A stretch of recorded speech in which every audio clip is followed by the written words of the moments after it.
Please. With ICAM, I do know that there are other organizations like this. Yeah, probably not in the because I'm not sure of it. He told me about this. What's the driving principle for ICAM?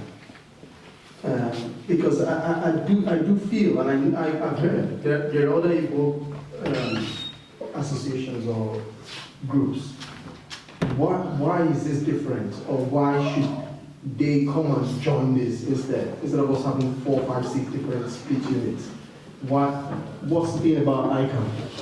That and not just about the principle. What is it? What's the vision? What's it we're trying to drive to?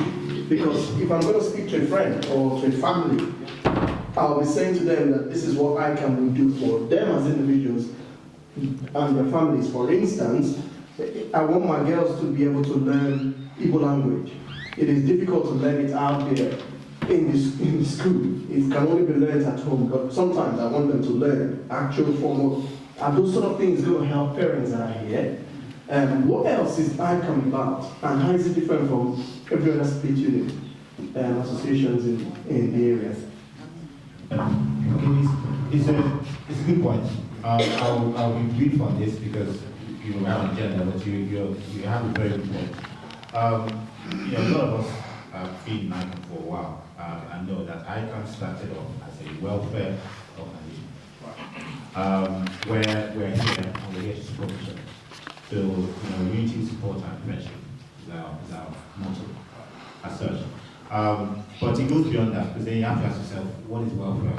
Over and above, if something happens to one of us, and we're there for them. We're also a cultural organization. So you have to think of us as a community. We are in the diaspora, as I mentioned before. And in the diaspora, we have only each other to rely on. And so therefore, putting on cultural events, social events. Number one, the cultural events expose our young ones to culture, how they do things. Which is why which we did every year was very important. You can see how the yam is divided, what the Igbo says, can be translated to them. They see these things. A lot of us grew up seeing these things back home. We need to give our kids the opportunity to be able to see these things here as well. But also social. You get to know each other. You say, I'm different generations. So, whether it's the young ones socializing with each other, and that's how eventually one day they get married to each other. The older ones socializing with each other to know that we're here, and education. So how can we, for many years, during our former president, chairman at the time, Manu Sandu, and also Chukwudo's time, we did Igbo language classes. Not just language, the actual language, so being a writing literacy, but also dance. Because that time was leading up to the YG. So it's a wonderful thing to do. So there are a lot of things that we want to instill, which will be discussed and announced at the AGM. Anyway, that's our plan. But yeah, it's not about being different from other organizations. Right. Every organization finds a reason for existing. Right. But we've been existing here as the first Igbo organization for over 20 years. And we'll continue to do that. But as you can see, there's a lot that we're planning to do.